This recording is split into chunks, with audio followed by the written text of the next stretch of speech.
General and your team first for the hospitality, the reception accorded us so far on our arrival, and also to thank you for this comprehensive briefing. But following from the footsteps of the chairman, I want to start too with the issue of the review of the Prison Act, which is very critical and important because we can't be talking of 21st century and we are talking of Act and prison of 1819, as the case may be. I think your tenure, I don't know how long you have to stay, but from all indication, I think you will have a good tenure. I believe in the sense that all of us, all fingers are pointing towards the rehabilitation of the prison and prison inmates. Like I just said, last week only, we had about 4 bills and motions all talking about prisons. Oh, luckily I was one of those too. Mine was a motion because I was talking about, because knowing that your core mandate is not only to put people in custody or to produce them in court. One of your major mandates is reformatory, to reform a prisoner. And we believe that in line with the present recession and other things, there are other areas I think you should get involved, especially in the area of agriculture, which you have mentioned, but I'm coming to that.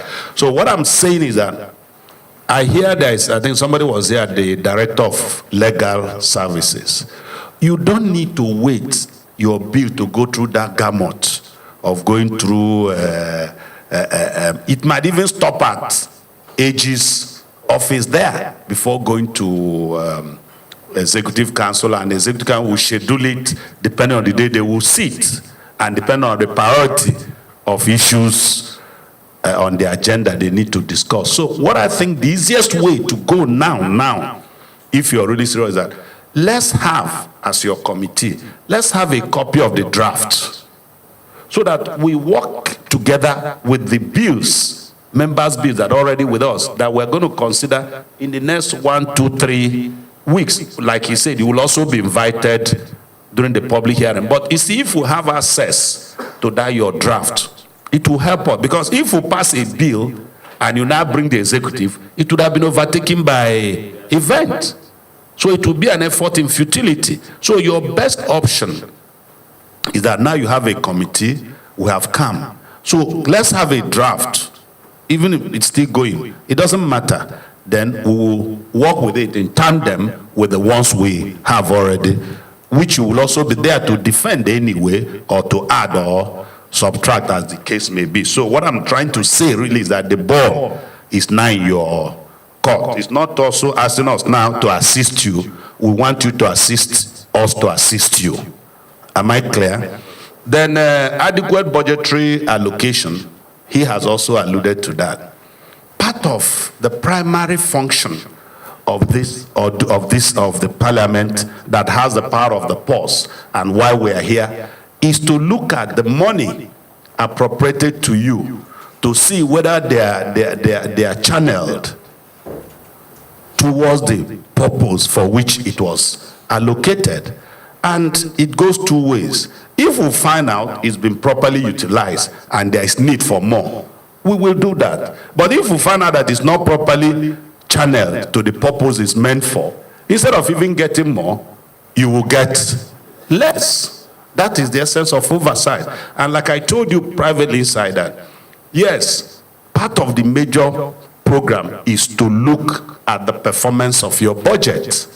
But because of time constraint, like the chairman has also said, we will invite maybe the director of head of or the controller in charge of finance with few of his staff, who will come with all details and explain to us, then we'll reach an agreement. But having said that, without even waiting, I want to say, by the special grace of God, I assure you here that having listened to you and having been as a member of the appropriation committee too, I've discovered your major problem. I have, just talking with you. I found out that your major problem really is that they combine your ration with your overhead. So it bloats your overhead. And from what you've said, by the time you remove ration, which should be a head on its own, you have 1 billion. What are you going to do with 1 billion with all this formation? So what we can do, depending on our relationship, is even beginning from 2017 to make sure that ration will be a different subhead. So you will benefit overhead like others. Because I remember that in 2016 budget, we as a committee, after all these other committees in appropriation, we cut 10% overboard of all ministry, what do you call it, overhead. But we left that off prison. But we found out that that 10% is not even for the real running of the activities. So I think that's what we will cooperate to do. Third one is that at least I had grown to maturity in this country. At the time, I knew contracts were awarded for low, medium, and maximum prisons. Some were at very high level of completion. What can you brief us? Have those prisons been completed? If they have, where? And if some are still ongoing, at what level of completions are they? We will want to note that. Well, the other one is clear, because we found out that your problem is really the unconvicted, not even the convicted people. Because if the convicts are just 29% and unconvicted 75%, it's very clear we know where our problems are. So I think we need to work together with the Committee on Judiciary and the others. As regards personnel, are you in the IPPIS? You get your money direct. So I begin to wonder, looking at your record, if your appropriation for 2016 is 3 billion, 34 billion something, and allocation already 26 billion something, and you have the amount utilized 23 billion something, and your percentage utilization is 106.8%, I begin to wonder. Because for me, it's not even up to 100, and you've spent 106%. So that means that from this, it gives us room that even the documents you will submit to us, we have to look at them critically or microscopically. Because if this simple one, we are seeing 106.8%. If we were to take it on face value, you know what that will mean. I hope you're on the same level with me, Director, the personnel, because you said you have utilized 106.8%. Then I want to agree that maybe you've answered the question I raised here about capital. Maybe because of your low level of utilization is because your procurement procedure, which you are telling us that you are almost complete or you've completed before this report. Is that correct? Okay. Finally, which is, or second to the last, which is the one that concerns me, like you heard about the bill, the motion I moved. The motion was purely more on what you're doing about prison farms and your relationship with the Ministry of Agriculture. So we want to know, especially for my benefit, what these prison farms, at what level are they now? And what do you think we can do more?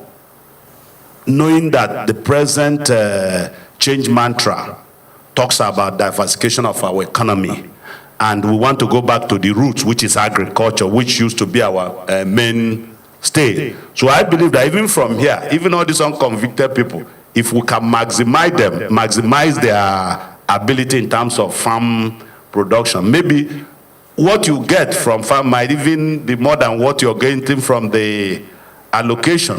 Who knows that the prisons will now become food exporters. So I think we need to... Yes, I know. No, it's there. It's already there. They are there. Oh, it means to export. Don't worry, when we get to the bridge, we talk, but I want to know what you're doing, because it's also part of the reformatory activities. So, in a nutshell, that is my own remarks and questions. Then finally, let's talk more on your reformatory programs, activities. What? Because your mission is to reform the inmates.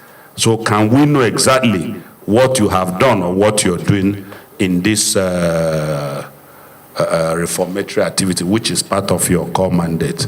Thank you very much. Thank you.